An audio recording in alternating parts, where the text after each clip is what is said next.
Well, hello and welcome to another Diving Deeper from Longfleet Baptist Church. My name's Ken. I'm the minister here, and this week I'm joined through the wonders of technology by Simon. Simon, do you want to just say hello and introduce yourself to us? Yep. Hi, my name's Simon Gray. I'm part of the regional team at Southern Counties Baptist Association. And as an association, we work and support about 140 churches. But my particular responsibility is those along the South Coast. And it was my privilege to be at Longfleet on Sunday. Yeah, and we really enjoyed your sermon, Simon, and it fits in really nicely with where I'm hoping the church is going to be going over the next few months and years, and lots of conversations about them. What you were talking about. So we were looking at Acts 16, specifically verses 13 to 34, and these three people that Paul and Silas encountered, and they were Lydia, the slave girl, the demon-possessed slave girl, and then the jailer who threw them into prison. And you gave them all sort of titles. What were those titles, and what were your thoughts behind those titles for those three? Yeah, well, Lydia, I gave the title of Open. There was just that sense that as you read that opening encounter, that she's searching. She's not made that got over the line, if you like, in terms of faith yet, but she's definitely looking for something. There's a real openness to her and that encounter. So I used the terminology of open for her. The young enslaved woman, I used the language of oppression, and she is clearly oppressed in a number of ways. In that she is oppressed by a demon, the passage tells us, but also the very fact that she is enslaved further sort of amplifies that level of oppression that she was facing. And the jailer, I may have taken a little bit of a liberty here, but I used this idea of him being a cynic, and just thinking he's probably retired from his role in the army, and had been rewarded with this post of being a jailer. And so I sort of picture him as being that sort of seen it all, done it all cynic, who's there to make Paul and Silas's life and the other prisoners as miserable as possible. Yeah, yeah. And they're kind of fairly typical types that we would meet out and about, Mm. aren't they? Yeah. People we come across in our day-to-day lives, those that are open and want to learn, those that are oppressed. We have a group here that meets at church that I don't really want to say too much, but the people are struggling so much that they just don't have any capacity to think of anything else. They're just dealing with their life, and that's it. And that was kind of where some of our people in our Bible study went with the idea of someone who was oppressed. There's just so much going on. They don't have a spare thought for anything else. And then the cynic. We've all met them. I was in the army, met plenty of plenty of Yes. plenty of guys like this. The old and bold, been there, done that, seen it Yeah. all, and really cynical about everything. The story, of course, takes place in Philippi, Mm. which is a Roman settlement, very Roman. So Lydia is probably a citizen, isn't she? A Roman citizen. I Yes. think Yeah. to be able to live like that, Mm. and then the Yeah. jailer, if he's a retired soldier, he's a Roman Mm. citizen as well. So this Yeah. is a really, really Roman place. Mm. Um, yeah. And then in our Bible study last night, we thought about what other things those three people might represent. So you've got Lydia is open, the young woman is oppressed, the jailer is the cynic. But are there any other things they might sort of represent that we might come across in our sort of walk? Yeah. I mean, I guess Lydia is clearly sort of well educated, very well to do, sort of a successful businesswoman. Um, but often, I think, in my experience, when we find people that success doesn't necessarily lead them to an openness to faith. Mm. So there's an interesting um, point there that she is open, um, but in particular, those well-to-do, well-educated people, we many of us do come across in our daily lives. Yeah. Um, Yeah, and again, you said, yeah, the cynic. We've all met them in Yeah, different ways. People that have got, and particularly thinking about faith, have got no desire to think about faith yeah, in any way. Um, and yeah, again, in a variety of ways, we will all know people that are oppressed in one way or another. yeah, Um, yeah, and just to kind of just pick up on that, I'm just thinking as we're talking, and I probably should have made this connection on Sunday, but I've only just seen it now.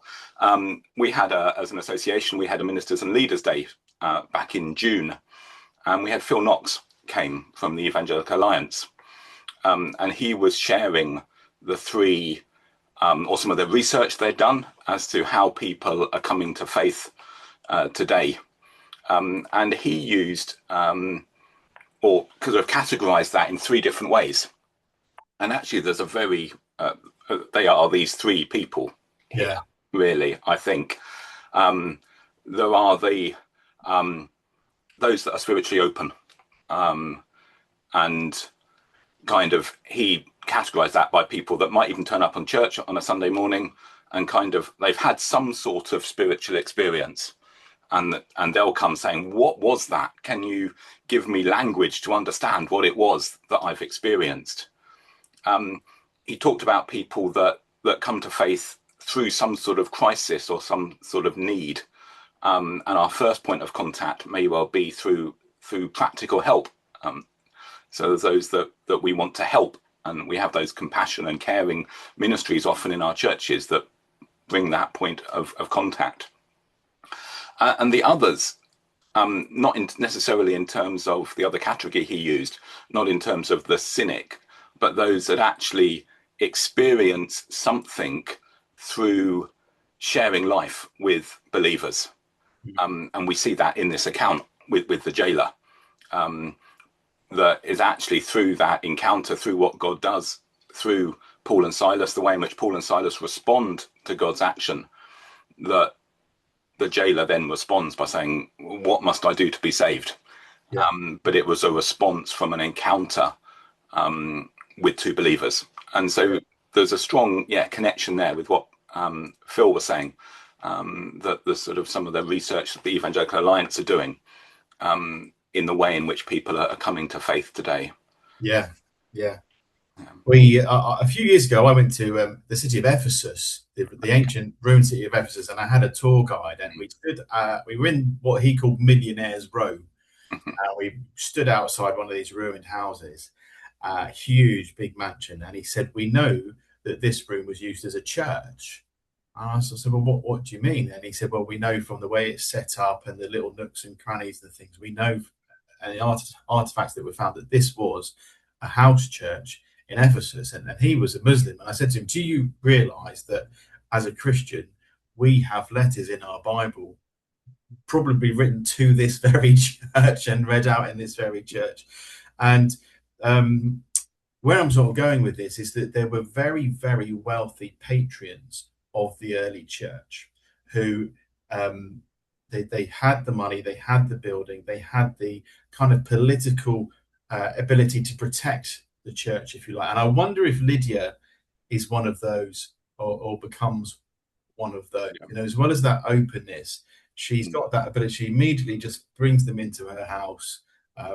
Paul writes to her later on, doesn't he? Or mentions her in one of his letters later Yes. on. Yeah. So, because someone in the Bible study said, "Well, you know, did Lydia sell everything and give to the poor?" And I thought, well, no, probably not, because she didn't. She wasn't that person that money was a hindrance to her Yes. faith. Yeah. She was a person for money, she was able to just use it. Um, so we kind of we thought quite a bit about Lydia. And then the jailer, you said he was probably a retired Roman soldier, which would make sense in Philippi because of the nature of the city it was. Roman soldiers retired there, were given land there. But he would have had a religion. He would have had a god. He would have worshipped Mercury or Mars or one of the other Roman gods. And so I like, you know, he kind of that, what must I do to be saved, is a realization that everything he believes in isn't enough. It's not enough. He sees this earthquake. He's worried for his life, that they've all escaped. He's about to commit suicide, and then he realizes that actually what he's believed isn't the truth, and he wants the Yes. truth. Yeah. Which is um, just an amazing three people. I loved the way you link them all together, because again, someone said in our Bible study, we've never treated them as one group. Mm. You Yeah. look at Lydia, you look at the slave girl, you look at Yeah. the jailer. You don't consider this is Mm. all one experience over a matter of days, really, for Mm. Paul and Silas. Yeah. Yeah, I think that can often be a problem as we read our translation Yeah, of the yeah, Bible, is that absolutely. we have these verse numbers, even these chapter numbers, and these headings that they can be helpful, but also they can be a hindrance, because Yeah, we sort of get to the end of a section and say, we've got to stop here. yeah, Whereas often it's looking at the connections between sort of passages that really show something deeper yeah, and significant. absolutely. And then on Sunday, you said you talked about the Paul and Silas's responses to these different people, and you sort of Mm. said, if as they were being put in prison, they'd shouted to the jailer, "You could be saved, you could be saved." Mm-hmm. It wouldn't have had any impact at Yeah. all. But after the events, the earthquake and their ability to escape, it did. Mm. They kind of knew that that was the right time. So, um, how do you think Paul knew what approach to take with these three very different people, and what can we learn from this? Yeah, obviously, yeah, we don't know exactly why Paul did what he did or didn't do, No, but it is. I think there's that sense that Paul and Silas sort of responded to what was in front of them, and but didn't want to force anything. They were responding to opportunity. Um, yeah, so I'm not going to be able to say where it was, but in Paul elsewhere says, make the most of every opportunity. yeah, yeah, And I think there is something about that. It's not forcing anything, but when there is an opportunity to respond, to share our faith, then making the most of it. Um, yeah, and yeah, let's say they are quite different, each of them. Um, Lydia, that encounter seems to come about quite naturally. Paul's just going about what he's doing, and then Lydia responds. There doesn't seem to be a huge amount of, certainly not recorded in the text, conversation even, but it's almost as if, yeah, she hears what Paul is saying in that context of that gathering, and says, yeah, this is it. This is what I've been looking for. yeah, The slave girl's a little bit different. It's kind of Paul acts out, seemingly out of frustration, I think. yeah, yeah, He's sort of going about his normal day-to-day business. He's ignored her for a few days. And then finally says, okay, I need to do something about this. Whether that's a response to the Spirit speaking, or whether it was purely human frustration that God used, I don't know. yeah, And then the other, again, yeah, that natural inclination might well have been for Paul and Silas to share with the jailer, but clearly there's that sense that they held back. They worshipped, they prayed, and then when there was the opportunity, the supernatural intervention of the earthquake, that they then responded. yeah. I in our conversations yesterday at the Bible study, and with my wife and others, I wondered, um, what. So Paul's in Philippi. It's this Roman settlement. There's slavery all over the place. There's oppressed people all over the place. There's retired Roman soldiers all over the place. And yet he's kind of latched on to this group of women led by Lydia. And you put up a photo of the river that's nice and peaceful. There's a bubbling stream. There's these women who are really curious about faith. They go into the river on the Sabbath to pray. And Paul links in with them. They're nice and easy and peaceful. He gets brought into their house. He gets fed. He gets a bed. And he's kind of ignoring the real suffering and oppression that's going on, and God's kind of slams that in his face with the slave girl and with the jailer. And I sort of thought, yeah, maybe this is God sort of saying, actually, Paul, you need to go and deal with the problems in this city, not just the Yeah. happy stuff. But then a couple of people said, well, actually, you do need a safe base to operate from as a Christian. Paul tapped into those friendly people, the people that were interested, the people that did come to faith, because he needed a safe base to work from. You can't go and operate out in difficult, dangerous, cynical, oppressive environments as a Christian unless you've got a safe base. We have street pastors here. You couldn't just go off by yourself around town, with no one praying for you, no one giving you a bit of training, no one giving you a bit of financial support. So perhaps I was being a bit cynical about Paul then. But it was just interesting to me that he'd latched onto the wealthy, privileged group, and then was kind of forced to deal with the oppression and oppressive. Yeah, and I think that's really interesting. So there is, I agree completely with that. But there are those times when I think God brings that oppression face to face with us, and we can't do anything but respond to it. I was minister for 10 years in a fairly small village church, Baptist chapel. Whilst we were aware there was need within the village, it was quite hidden. And we ran an event which was largely for our own church people, a meal at the chapel. And as we were doing that, one of our deacons, who was quite quiet, quite timid, you wouldn't think of him as being someone that would invite people in that way. He saw a family walking through the churchyard, and he invited them in, and they joined with us. And clearly through that evening that they stayed and they ate, the need that they had became apparent. And what that did, it wasn't necessarily just for that family, but it really opened the eyes of our church to the need that was right there on their doorstep. So I think, there were times when we're operating from that safe base, as you helpfully said, that God just brings us into contact with oppression and with that need and says, actually, you need to do something about this. And like you said, Paul, make the most of every opportunity. He's got his eyes open. And a number of people said if they'd been imprisoned and beaten up and locked up in stocks, and then miraculously the gates opened, you'd just do a runner. You wouldn't hang about. I was in the army, and we did SERI training, which is survive, evade, resist, escape. And you escape at the earliest, not that I was ever captured for real, but I did a few exercises. You escape at the earliest opportunity. You don't hang around and say, oh, by the way, I've got this really important message for you. You just disappear. So making the most of every opportunity. And it was that action of staying around that, in all probability, opened the jailer to the message that Paul and Silas had.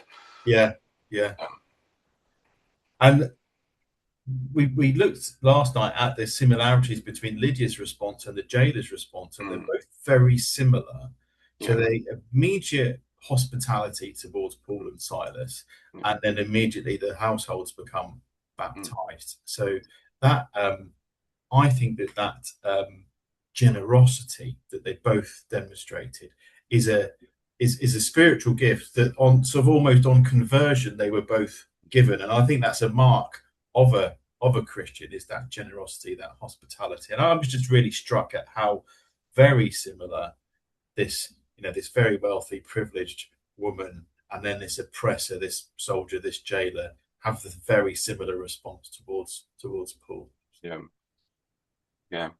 Interesting, but possibly much more costly for the jailer. That response and that invitation. Well, thank you, Simon, so much for joining us on Sunday and for joining me today. I know you're a super busy man, and you've managed to squeeze this half an hour in. But really great. Thank you. And if you're watching and you've enjoyed this, please do subscribe and like. And we do really hope and pray that God would be with you as you go about your Christian walk, that you would have a safe base of operations, but that you would be keeping your eyes open for these people, those that are open, those that are oppressed, and those that are cynical, and that, like Paul said, you would make the most of every opportunity. So God bless you. Thank you, Simon, and we'll see you again soon.